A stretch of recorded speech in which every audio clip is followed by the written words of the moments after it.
This is part 85 of SQL Server tutorial.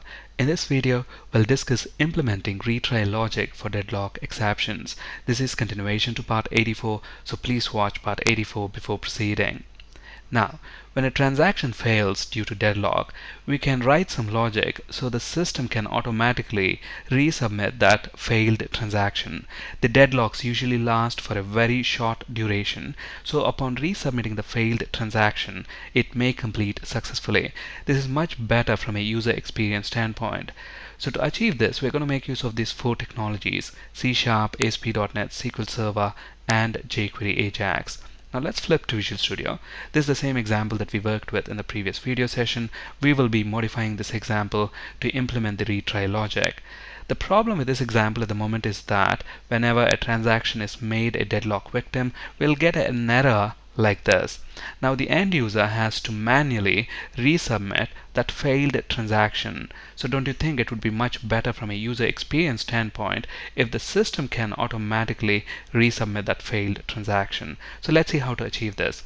What I have done so far is I have added this class file to the project, and the name of the file is Result.cs, and within this result class we've got these three properties. This first property, attempts left, is going to let us know about the number of retry attempts left. This message property is going to contain the message that we want to display to the end user, and this success property is going to tell us whether the transaction has completed successfully or not. Now the first modification that I'm going to do is for the code that we have in the code behind file of this webform1.aspx. Now at the moment, notice all of the logic is present within button1_click event handler function. Now I'm going to move this code into a public function, and this public function is going to return an object of type result. And let's actually make this function static, and let's call this function call stored procedure, because that's what this function is essentially going to do. It's going to call our SQL Server stored procedure sp transaction1. Now we want this function to be called from JavaScript, so I'm going to decorate this with system.web.services.web method attribute. And this function is also going to have an input parameter of type integer, and I'm going to call this attempts left. So we will be passing the number of retry attempts left as a parameter to this function. Now I'm going to move all this logic inside that public function. So I'm going to cut that and paste it right here. Now the first thing that I'm going to do here is create an instance of our result class, and I'm going to call that _result, because that's the object that we will be returning from this function. And another thing I'm going to do is check the number of attempts left. So if attempts left is greater than 0, only then we want to resubmit that transaction. So I'm going to put all of this logic that we have here inside that if block. So let's move all of that code inside that if block. Alright, so now we've got some compilation errors here. That's basically because this function is a static function, but inside the function we have instances of label. So that's the reason why we have those compilation errors. Now what we are going to do is return the result object from this function, so we will have to populate the properties of that result object.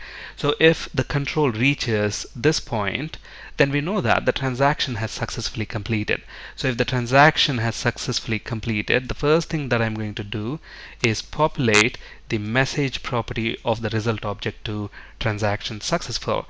And the next thing I'm going to do is set attempts left property to 0, because look at the condition here.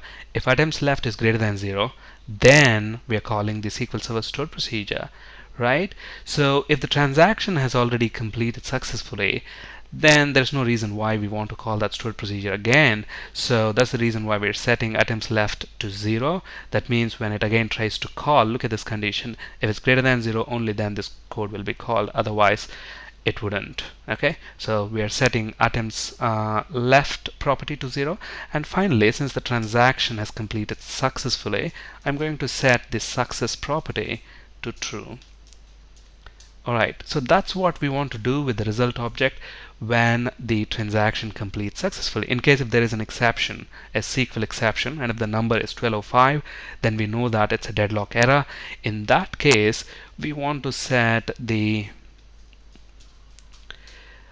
message property of the result object to something like maybe deadlock occurred, and let's say retrying, because we want to retry if there is a deadlock. And we also want to display the number of attempts left to the end user. So attempts left, whatever are the number of attempts left.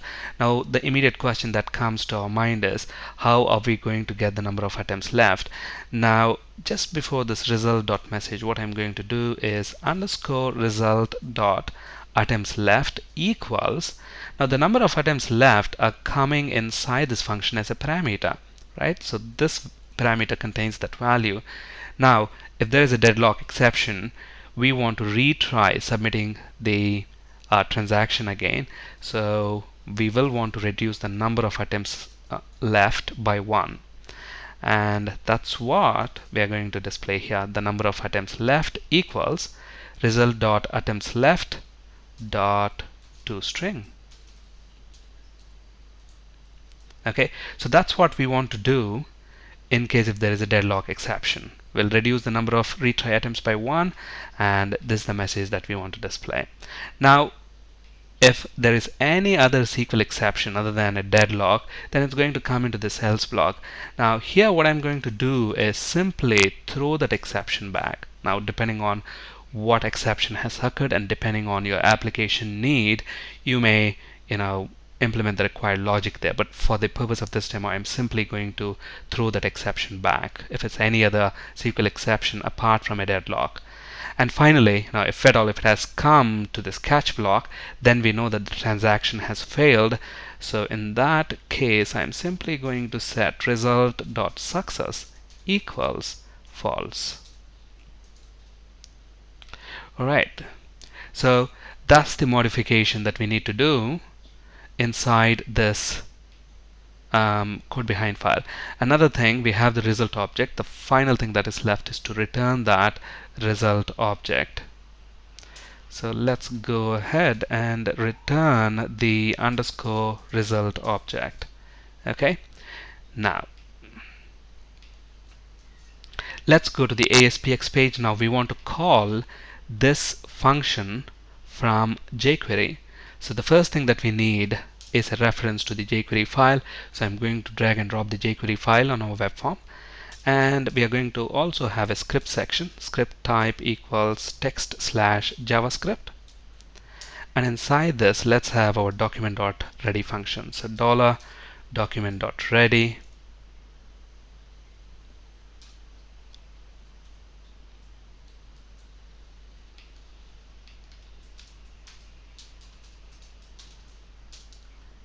So when the document is ready, we want to process some JavaScript code. Alright, so first of all, we don't require the server-side button here because we are going to call the server-side function using jQuery. So it's enough if we have an HTML button. So I'm going to go to the toolbox and drag and drop an input button. So let's drag this one, and we can change the text on this button to update table A and then table B.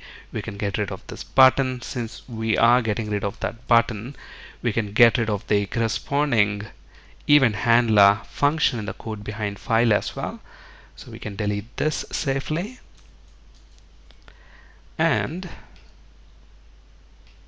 let's give this button an ID. Let's actually call that btn.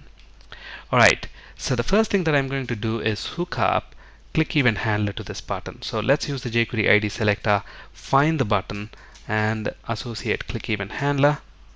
So when the button is clicked, we want to execute some code which is going to be part of this anonymous function. So what is the first thing that we want to do whenever somebody clicks this button? We want to first disable it so that the end user cannot click it 2 times. So I'm going to simply disable it by calling $this, so this refers to the button, and on that I'm going to call the prop function, and the property that we want to set is disabled, and we want to set that to true. So that's the first thing that we want to do. We want to disable the button. Now the next thing that we want to do is within the label, as soon as we click the button, within the label we want to display a message saying updating. That is, we are updating the table, or you can display any meaningful message you want.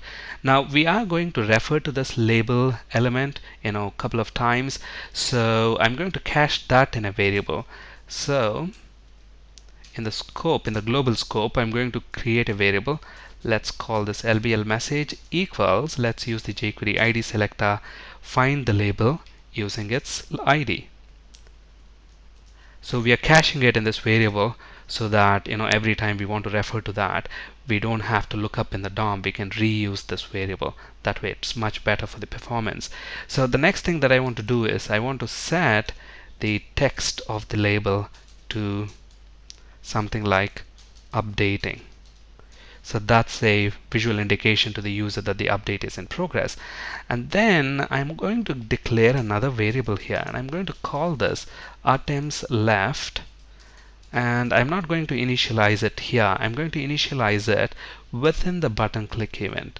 So items left equals 5. So when we click the button, irrespective of whether the transaction is successful or not, we want to give 5 attempts to retry. So that's the reason why I'm initializing that to 5. And then I'm going to have a separate function here, and let's actually call that update data. So I'm going to call this function. So when we click the button, alright, now what kind of code are we going to have within this update data function? So from here we are going to issue an AJAX call to the server-side function that we have in the code behind file. So we are going to call this using jQuery AJAX. So in update data function, I'm going to use the AJAX jQuery AJAX function. We need to specify the options. The first option is going to be the URL to which we want to issue the request. The URL is going to be webform1.aspx. Within this web form, in the code behind file, we have a function, and the name of the function is call stored procedure. So that's the function that we want to call. Right? So that's the URL to which we want to issue a request. And what is the type of request that we want to issue? We specify that using method. We want to issue a post request.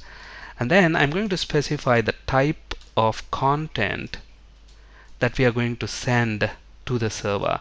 So I want to send a JSON string. So the content type is going to be application/JSON. Since we specified that we will be sending JSON string, we need to serialize the data to that format. So the data that we want to send to the server is a JSON string. So we have a JavaScript object, and if you look at the parameter name in the server-side function, it's items left. So that's the parameter to which we want to send the data. So the name of the parameter is that. And to this we need to append the items left, and where are we going to get that from this variable. So items left, and finally let's close the closing brace. So that's the data we want to send to the server. And what is the type of data that we are expecting back from the server? We are going to specify that using data type option, and it's going to be of type JSON. When the request completes successfully, we want to associate a callback function. So this is the function that will be called when the request completes successfully, and whatever data the server-side function is going to send, this parameter right here, data, is going to receive that. Now, if the request completes successfully, this is the callback function that we call that gets called.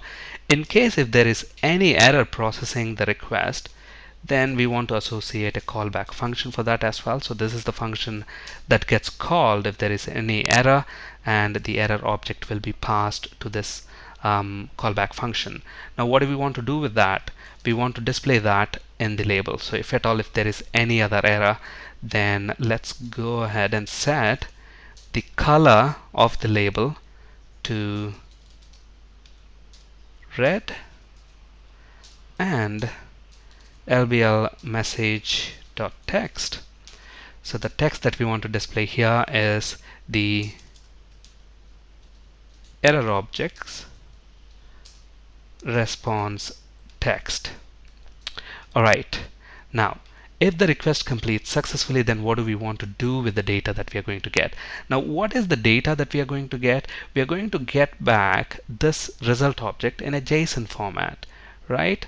So now the first thing that I'm going to do here is within our label lbl message dot text. So we want to display whatever message we have in the result object that we are going to get. One important thing to keep in mind here is ASP.NET is going to append a property called D to the object that gets passed to this callback function. And now if you want the value from the message property, you simply say message on that. Okay, so we want to display the message that we get back from the server in the label control.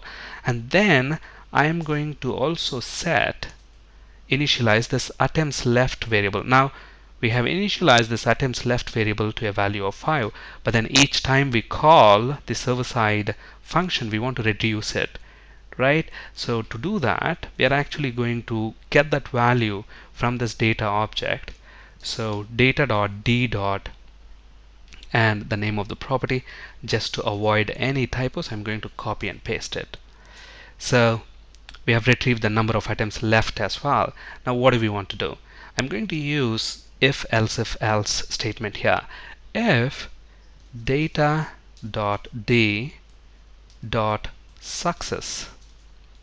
Okay, what does that mean? If the request has completed successfully. Now when do we set success to true? When the transaction has completed successfully. So if the transaction has completed successfully, then what do you want to do? We want to do two things. Now look at this. When we first click the button, we are immediately disabling it so that double clicks can be prevented. But when the request completes successfully, then we want to enable that button back so he can issue a second update if he wishes to do so. So I'm going to find the button using its ID. The ID of the button is btn, and we are going to set disabled to false. So that's the first thing that I want to do. And then since the transaction has completed successfully, I'm going to set the color of the label to green. So color is going to be green. Okay, and now let's use else if.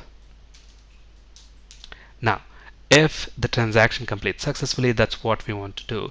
If the transaction didn't complete successfully, and if attempts left is greater than 0, then what do we want to do? We want to retry submitting the transaction.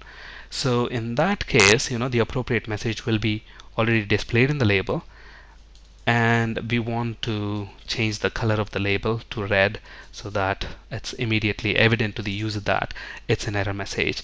And the most important thing to do is call this update data function once again. So that's what is going to resubmit the transaction. Let's see how. So when we call update data, it's going to call itself again, and it's going to call this call stored procedure function. And what is call stored procedure function doing? It's calling the server side transaction, right? So if items left is greater than 0, we want to resubmit that transaction by calling this update data, which in turn is going to call the server side function, which will call the SQL Server stored procedure. Alright, else, so the request did not complete successfully, there are no more retry attempts left, then what do you want to do? One thing is clear, we want to change the color of the label to red, but we also want to change the message because there are no more retry attempts left. So at this point what I want to display is something like deadlock occurred, and maybe something like 0 attempts left, please try later, or call customer service, whatever is relevant to your application. But essentially that gives the idea on what you want to do. So there are no more retries left, and we cannot prevent that deadlock. Deadlocks are frequently occurring, so probably it's time to call the customer service. The technical team might have already been aware, because there would definitely be some alerts about these deadlocks, and they would investigate and find out what is actually causing so many deadlocks, and then we should be able to redesign our code so the chances of these deadlocks happening can be reduced. Alright, so this is what is are the changes required on our web form 1. We need to do similar changes on web form 2.aspx as well. So in the interest of time, what I'm going to do is I'm actually going to copy all of this code and paste it in our web form 2.aspx, and I'm going to change whatever we need to change. So here on web form 2, we first want to update table B and then table A. That's the first change that we want to do.